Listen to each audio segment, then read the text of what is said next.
Hello everyone, Forex here. Today we'll talk about practice targets. I would like to focus on controlling when the targets pop up or down through scripting. I've also prepared a testing mission for you where you can test the code that I will present to you and maybe use it for your own creations or make some improvements if you like. This idea came from a Reddit user TokiRhemlok, so thank you for a question you posted on the armadev site, and now I shall do my best to answer it. Most human-sized practice targets share the same principle, and that is, you shoot one, it goes down, waits a couple of seconds and comes back up, ready for you to shoot it again. This behavior makes it easy to build a simple shooting range that will automatically work without any supervision. The targets handle themselves and are always ready for more practice. But some people don't like the auto-repair behavior and wish for the target to stay down once shot. And ideally there would be a button somewhere that would restore all targets to the original position whenever the user wants. I don't practice shooting in any way, but thought that making the targets behave would make for a nice script, and maybe a video as well. Enough talk, here's a demonstration of the script that I've made. I have one of each human-shaped practice targets, and all of them are controlled by a small laptop in front of me. The targets, once shot, stay down and wait until I press a button on the laptop that will send a signal to all of them and get them back in the original position. The following targets are not supported by the script. Target human has several scripts tied to it, to be able to show the scoreboard and whatnot. I had a feeling that it was made for the official shooting range challenges and didn't want to mess with it. Simple target has no animation. The small white oval targets work based on a different system and are also excluded. Now let's see how it all works. In the times past, there used to be a script that controlled the behavior of targets, and this script used a global variable noPop to determine if a target should return back to the upright position or not. But times change and this script also changed. It was renamed to better fit the standards and naming conventions, slightly altered to fit the new and improved targets, and the variable noPop changed its purpose.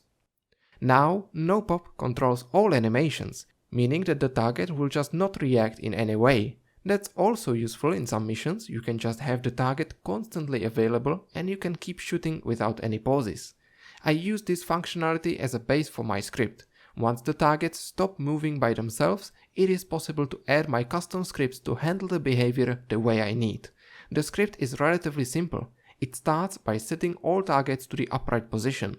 Then it adds an event handler that tracks whether the target has been hit or not. Once the target does get hit, a command sends it to the ground and removes the event handler. Because the targets don't move automatically, this target then stays on the ground. At this point, the script finishes its work and stops. Whenever I need to reset the targets, I run the script again, forcing all targets back to the original position and assigning the event handlers once again. Now let's take a look at how to set this script up. It takes two optional parameters. You aren't forced to use them, but it's a good idea to have them customized for the needs of your mission. The first parameter is an object, and this object serves as a center point for the shooting range. The script searches an area around this object and picks all practice targets. That way you can have shooting ranges in different bases or cities, each one isolated from the others. The radius of the search is the second parameter. Smaller spaces can benefit from a slightly better performance because the script doesn't need to search kilometers of land, and larger ranges can still function with the same script. By default, the script searches an area of 50 meters around the player's unit. And of course, if you enjoy scripting and would like to customize this selection even more, feel free to do so. The command nearest objects is right there. Feel free to edit it in any way you see fit. As this game keeps updating, evolving and constantly changing, so do the naming conventions and structures of the new objects. I wanted to give you a script capable of controlling as many target objects as possible, and because the new swivel targets have a different name for the animated model part than all others, there is a second loop that does pretty much the same thing as the first one, only it handles the swivel targets. The script has been tested on my test map, both in single player and multiplayer, thanks to Alex for helping me with that one.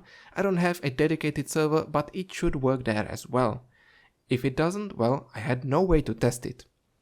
Okay, that's it for this video, a bit shorter than usual, but I believe I said all I wanted. I am sure that many of you will have ideas on how to improve this, count targets, show where exactly the player hit, add custom timers and so on. I probably won't do any of that, I just wanted to show you how to control the targets with a few commands. If you have the desire to have the best shooting range in the world, feel free to take the code and improve it in any way you feel is necessary. Link to the mission file and the code will be in the video description as usual. I'll see you next time.